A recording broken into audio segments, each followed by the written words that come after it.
Good afternoon all. I am Vishal Kumar Saktani, Assistant Professor Computer Science, MLB Government College, Nokha. Previous lecture में हम लोगों ने introduction to my SQL के बारे में डिस्कस किया था, जिसमें से हमने लर्न किया था कि माई एसक्यूएल क्या होता है, माई एसक्यूएल के एडवांटेजेस क्या क्या है, हम माई एसक्यूएल को हम इंस्टॉल कैसे कर सकते हैं, कौन से सॉफ्टवेयर टूल्स अवेलेबल हैं, यूजर्स कौन से हैं, कौन से ऑपरेशंस हम परफॉर्म कर सकते हैं और रिलेशन क्या होता है। तो PHP एंड MySQL को लर्न करने की अगली कड़ी में आज के इस लेक्चर में हम लोग डिस्कस करेंगे टाइप्स ऑफ MySQL कमांड्स। तो आज के इस लेक्चर के लिए कंटेंट्स हैं database operations and types of MySQL command. जैसा कि हमने प्रीवियस लेक्चर में डिस्कस किया था कि हम डेटाबेस पे बहुत सारे ऑपरेशंस परफॉर्म कर सकते हैं, जैसे एग्जाम्पल के लिए नया डेटाबेस हम क्रिएट कर सकते हैं। उस जो अब नया डेटाबेस हमने क्रिएट किया है उसके अंदर टेबल्स क्रिएट कर सकते हैं, या फिर जो आपके पहले से जो डेटाबेस एग्जिस्ट कर रहा है उसके अंदर अगर हमें नई टेबल्स क्रिएट करनी हो तो वो हम डेटाबेस में एसक्यूएल कमांड्स के थ्रू कर सकते हैं। फिर जो क्वेरीज हम एग्जीक्यूट कर सकते हैं, डेटाबेस में से डेटा को अगर हमें रिट्रीव करना हो, डेटा को मैनिपुलेट करना हो, वो हम कर सकते हैं। रिकॉर्ड्स को इंसर्ट कर सकते हैं, अपडेट कर सकते हैं, डिलीट कर सकते हैं, और स्टोर्ड प्रोसीजर क्रिएट कर सकते हैं। तो स्टोर्ड प्रोसीजर का यहाँ पे बेसिकली मीनिंग ये है कि अगर हमें किसी पर्टिकुलर कंडीशन के अकर होने पे कोई एक पर्टिकुलर प्रोसेस को हमें एक पर्टिकुलर प्रोसीजर को एग्जीक्यूट करना हो तो वो हम यहाँ पे एक प्रोसीजर्स की हेल्प से कर सकते हैं, और उस प्रोसीजर को हम किसी पर्टिकुलर कंडीशन के अकर होने पे वहाँ एग्जीक्यूट कर सकते हैं। व्यूज हम डेटाबेस के अंदर क्रिएट कर सकते हैं एसक्यूएल कमांड की हेल्प से। तो व्यू बेसिकली एक वर्चुअल टेबल है, क्योंकि जितनी भी डेटाबेस के अंदर टेबल एग्जिस्ट करती हैं उन टेबल में या तो हम एक टेबल में से कुछ एट्रीब्यूट्स को सेलेक्ट करके, या फिर एक से ज़्यादा टेबल्स है उनमें से एट्रीब्यूट को सेलेक्ट करके एक उसका एक वर्चुअल व्यू जो भी कॉलम्स हमें रिक्वायर्ड है उसके अकॉर्डिंग हम उसका व्यू क्रिएट कर सकते हैं, या फिर जितना पार्ट हम किसी टेबल के अंदर जो एट्रीब्यूट्स है उसका शो करना चाहते हैं उसके अकॉर्डिंग हम उसका व्यू क्रिएट कर सकते हैं। टेबल्स पे हम परमिशंस को सेट कर सकते हैं, प्रोसीजर्स के लिए परमिशन सेट कर सकते हैं, जैसे कि कौन प्रोसीजर को एग्जीक्यूट कर सकता है, कौन सा यूजर नहीं कर सकता। व्यूज के लिए हम परमिशंस को सेट कर सकते हैं। इसके अलावा हम ट्रांजेक्शन का जो कंट्रोल के लिए जो कमांड्स है उसके थ्रू हम ट्रांजेक्शन्स को भी कंट्रोल कर सकते हैं एसक्यूएल कमांड्स के थ्रू। तो ये बहुत सारे ऑपरेशंस है जो हम डेटाबेस के अंदर एसक्यूएल कमांड के थ्रू एग्जीक्यूट कर सकते हैं, परफॉर्म कर सकते हैं। तो अब बात करते हैं कि जो माई एसक्यूएल के अंदर जो डिफरेंट एसक्यूएल कमांड्स कौन सी जैसे कि हमने प्रीवियस लेक्चर में डिस्कस किया था कि my SQL standard structured query language को कमांड्स को सपोर्ट करता है, जिसके थ्रू हम वेरियस डेटाबेस ऑपरेशंस को परफॉर्म करते हैं। तो उन स्टैंडर्ड जो भी एसक्यूएल कमांड्स हैं उनको हम चार कैटेगरीज में डिवाइड कर सकते हैं: DDL, DML, DCL, TCL। तो DDL stands for data definition language, जिसके अंदर आपके create, alter, drop, truncate, comment, rename ये सारे कमांड्स हैं। DML जिसमें आपका select, insert, update, delete, merge, call, explain, plan, lock table ये सारे के सारे कमांड्स हैं। DCL जो कि बेसिकली डेटा कंट्रोल के लिए हम यूज करते हैं, डेटा कंट्रोल लैंग्वेज इसका जो फुल फॉर्म है। ग्रांट, रिवोक ये सारे कमांड, ये दोनों कमांड आपके डेटा कंट्रोल के लिए यूज करते हैं। TCL और TCL stands for transaction control language. तो इसमें हम commit, roll back, save point, set transaction ये सारे कमांड्स TCL के अंदर यूज करते हैं। तो ये बहुत सारे एसक्यूएल के अंदर बहुत सारे कमांड्स अवेलेबल हैं जिसके थ्रू हम डेटाबेस पे different type of operations perform कर सकते हैं। तो वन बाय वन हम इन कमांड्स को डिस्कस करेंगे। आज के इस लेक्चर में बेसिकली हम ये डिस्कस करेंगे कि जो ये DDL, DML, DCL, TCL command का बेसिक पर्पस क्या है, और उनका जो मैन फंक्शन जो इसके अंदर जो कमांड्स है उनका मैन फंक्शन क्या है। तो इनकी डिटेलिंग हम नेक्स्ट लेक्चर्स के अंदर डिस्कस करेंगे। तो अब बात करते हैं DDL कमांड की। तो DDL stands for data definition language. तो बेसिकली DDL जो कमांड्स है वो डेटाबेस को हमें कैसे क्रिएट करना है या डेटाबेस की स्कीमा को हमें कैसे क्रिएट करना है, डेटाबेस की जो हमें डिस्क्राइब कैसे करना है, इन सब के साथ में डील करता है। और जो आपका डेटाबेस के अंदर डेटा स्टोर कैसे होगा, इन सब के साथ में जो आपके DDL कमांड्स जो है जो DDL कमांड्स यहाँ पे हम यूज करते हैं। तो कौन सा डेटा हम डेटाबेस के अंदर स्टोर करवाना चाहते हैं, तो उसके लिए हमें और जो हम किस टेबल के अंदर कौन सा डेटाबेस हम क्रिएट करना चाहते हैं, तो ये सारे के सारे जो कमांड्स हैं वो डेटा डेफिनेशन लैंग्वेज के अंदर आते हैं। तो उसमें हम डेटाबेस को जैसे क्रिएट करना है, वे जो आपके टेबल्स को क्रिएट करना है, टेबल्स के स्ट्रक्चर्स को मॉडिफाई करना है, उसमें हम कौन सा हम डेटा टाइप हम किसी पर्टिकुलर एट्रीब्यूट को स्टोर कराने के लिए यूज कर रहे हैं।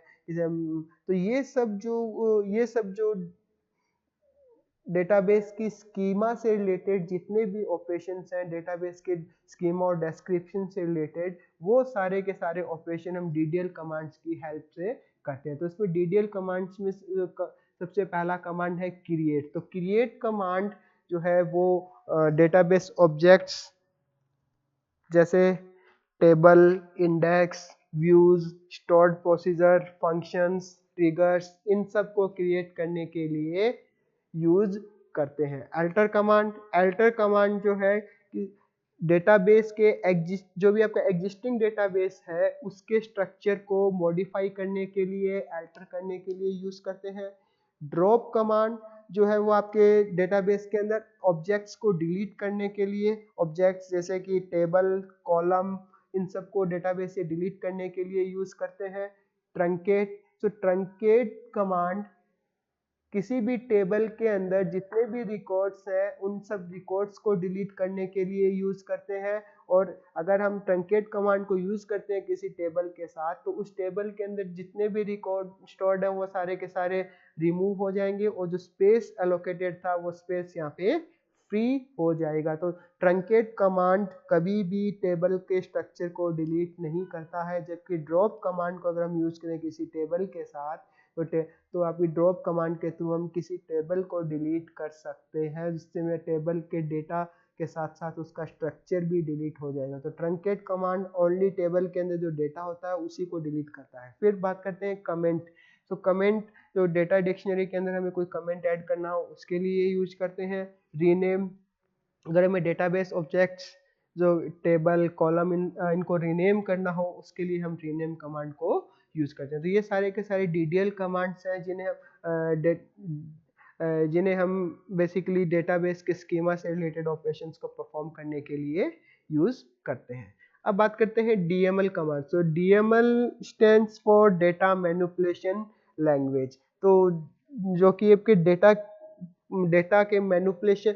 मैनिपुलेशन के लिए यूज करते हैं और डेटाबेस से डेटा को रिट्रीव करने के लिए यूज करते हैं। तो उसके अंदर जो आपके मोस्ट कॉमनली जो यूज कमांड है सेलेक्ट, इंसर्ट, अपडेट, डिलीट, जो कि डेटाबेस के अंदर डेटा को स्टोर करने के लिए, एग्जिस्टिंग डेटा को मॉडिफाई करने के लिए, एग्जिस्टिंग डेटा को डिलीट करने के लिए और एग्जिस्टिंग डेटा को अपडेट करने के लिए, और जो डेटा स्टोर्ड है उसमें से आपके डिफरेंट वे में डेटा को रिट्रीव करने के लिए हम DML कमांड्स को यूज करते हैं। तो पहला कमांड है सेलेक्ट, जो कि डेटाबेस में से डेटा को रिट्रीव करने के लिए यूज करते हैं। इंसर्ट, जो कि डेटाबेस के अंदर किसी टेबल के अंदर हमें डेटा को अगर इंसर्ट करना हो उसके लिए यूज करते हैं। अपडेट, तो अपडेट कमांड अगर हमें किसी डेटाबेस के अंदर किसी टेबल के अंदर एग्जिस्टिंग डेटा को अपडेट करना हो उसके लिए यूज करते हैं।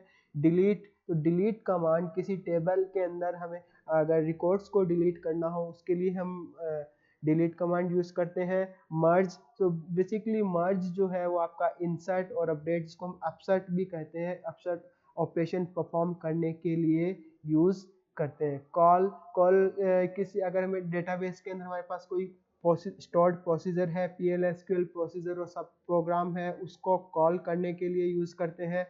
लॉक टेबल, तो लॉक टेबल टेबल को लॉक करने के लिए यूज किया जाता है, जो कि कॉन्करेंसी कंट्रोल के अंदर हम यूज करते हैं। तो यहाँ पे कॉन्करेंसी कंट्रोल का मतलब ये है कि अगर हम एक डिस्ट्रीब्यूटेड एनवायरनमेंट की बात करें जहाँ पे एक से ज़्यादा यूजर या फिर यूँ कहें एक से ज़्यादा प्रोग्राम डेटाबेस की एक ही टेबल को एक्सेस कर रहे हैं, ऐसा एक एनवायरनमेंट, और सभी जितने भी जो प्रोग्राम जो भी आपके इस टेबल को एक्सेस कर रहे हैं उन सभी को राइटिंग परफॉर्म करनी है। तो अगर एक बार में एक से ज़्यादा प्रोग्राम या फिर यूजर उस सेम टेबल पर राइटिंग परफॉर्म करेंगे तो जो टेबल का डेटा है वो आपका उस केस में इनकंसिस्टेंट हो सकता है या फिर यूजलेस हो सकता है। तो इस सिचुएशन को अवॉइड करने के लिए जो टेबल पे जो राइटिंग परफॉर्म हो रही है वो एट ए टाइम किसी एक ही यूजर या फिर किसी एक ही प्रोग्राम को उसकी परमिशन मिलनी चाहिए। तो इसके लिए हम टेबल को जो लॉक कर सकते हैं, और जिसके पास में उस जो लॉक की परमिशन होगी सिर्फ वही जो प्रोग्राम है उस टेबल पे राइटिंग परफॉर्म कर सकता है, बाकी सारे उस टाइम पे राइटिंग परफॉर्म नहीं कर पाएंगे। तो इस टाइप से जब कॉन्करेंसी कंट्रोल मैकेनिज्म की हम बात करेंगे तो उस टाइम लॉक टेबल इन सब कमांड्स को वहाँ पे लॉक टेबल कमांड को यूज करते हैं। अब बात करते हैं DCL कमांड, क्योंकि DCL stands for data control language. So इसके अंदर जो भी डेटाबेस के अंदर जो डेटा स्टोर्ड है उस पर हमें पर्टिकुलर यूजर को कौन सी परमिशन देनी है, कौन सी परमिशन उसको ग्रांट करनी है, कौन सी परमिशन उससे रिवोक करनी है, फिर परमिशन उसको नहीं देनी है, कौन से उसको राइट्स देने हैं, इन सब से डील करने के लिए हम DCL कमांड्स को यूज करते हैं। सो DCL कमांड्स के अंदर हमारे पास में मेनली दो कमांड्स हैं, ग्रांट एंड रिवोक। जो ग्रांट कमांड जो है किस पर्टिकुलर यूजर को एक्सेस राइट्स या फिर एक्सेस प्रिविलेजेस असाइन करने के लिए हम और एक्सेस प्रिविलेजेस को हम अलाउ करने के लिए हम डेटाबेस के अंदर यूज करते हैं। जैसे कि हमें किसी पर्टिकुलर टेबल पे एक यूजर एक्स को राइटिंग की परमिशन देनी है तो उसके लिए हम ग्रांट कमांड का यूज करके उस पर्टिकुलर यूजर एक्स को उस टेबल पे राइटिंग परमिशन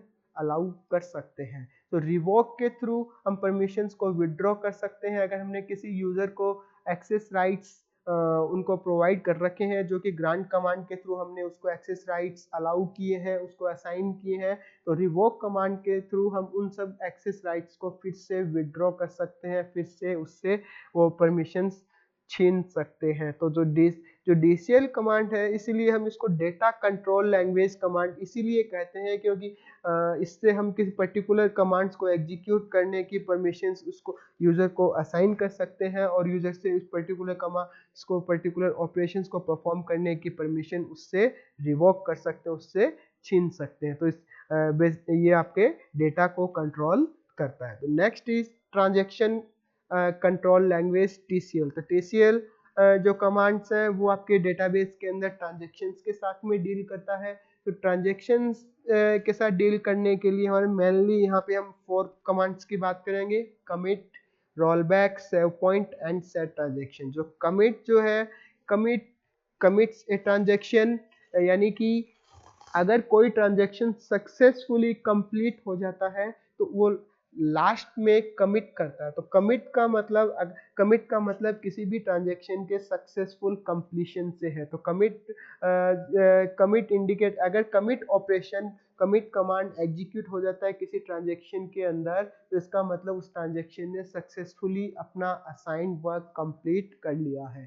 फिर आता है आपका रोल बैक। अगर किसी ट्रांजैक्शन को एग्जीक्यूट करते वक्त किसी एरर की वजह से ट्रांजैक्शन ने अपना टास्क कंप्लीट नहीं किया और तो उस केस में हम रोल बैक कमांड को यूज करते हैं। तो रोल बैक कमांड एक किसी जो अनकम्प्लीटेड ट्रांजैक्शन है उसको रोल बैक करके जो आपका प्रीवियसली जो भी आप सेव पॉइंट था उस सेव पॉइंट तक उसको उस ट्रांजैक्शन ने जो भी ऑपरेशंस परफॉर्म किया था, इनकम्प्लीट ऑपरेशन परफॉर्म किया था, उसको रोल बैक करके उस सेव पॉइंट तक डेटाबेस को उसी स्टेट में ले जाता है। तो सेव पॉइंट का मतलब अगर किसी जो आपका रोल बैक ट्रांजेक्शन्स जो भी है उसके अंदर जो आपका कुछ पॉइंट मार्क करते हैं जो ग्रुप के अंदर, उसको हम सेव पॉइंट कह सकते हैं। कि इसमें जैसे कि हमने पर्टिकुलर एक किया कि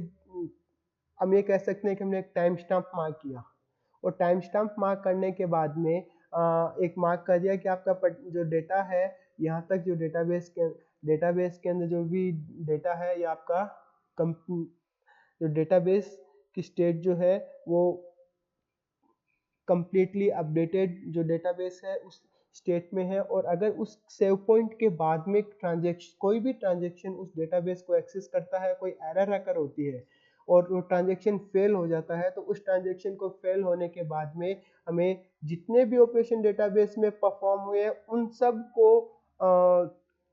रोल बैक नहीं करके हमें सिर्फ और सिर्फ जो पर्टिकुलर जो सेव पॉइंट जिसके बाद ट्रांजेक्शन का एग्जीक्यूशन स्टार्ट हुआ था, उसी सेव पॉइंट तक हमें उस ट्रांजेक्शन को रोल बैक करना होता है। तो इससे हमारा जो टाइम भी सेव होता है, और इसके साथ साथ हम ये भी इंश्योर कर सकते हैं कि डेटाबेस के अंदर जो ट्रांजेक्शन ने कुछ भी जो पार्शियली अपडेट किया था, वो पार्शियली अपडेट जो है वो डेटाबेस की जो स्टेट को डेटाबेस को इनकंसिस्टेंट स्टेट में ना लेके जाए। उसके बाद में सेट ट्रांजेक्शन, तो सेट ट्रांजेक्शन कमांड को हम किसी ट्रांजेक्शन के लिए कुछ पर्टिकुलर कैरेक्टरिस्टिक्स स्पेसिफाई करने के लिए यूज कर सकते हैं। तो ये सारी जो ट्रांजेक्शन कंट्रोल लैंग्वेज जो TCL कमांड्स है, ये सारे के सारे ट्रांजेक्शन से रिलेटेड जो भी ऑपरेशंस है उनको परफॉर्म करने के लिए हम डेटाबेस के अंदर यूज करते हैं। तो आज के इस लेक्चर में हम लोगों ने डिस्कस किया डेटाबेस में उन्हें कौन से ऑपरेशंस हैं जो हम SQL कमांड्स के थ्रू परफॉर्म कर सकते हैं।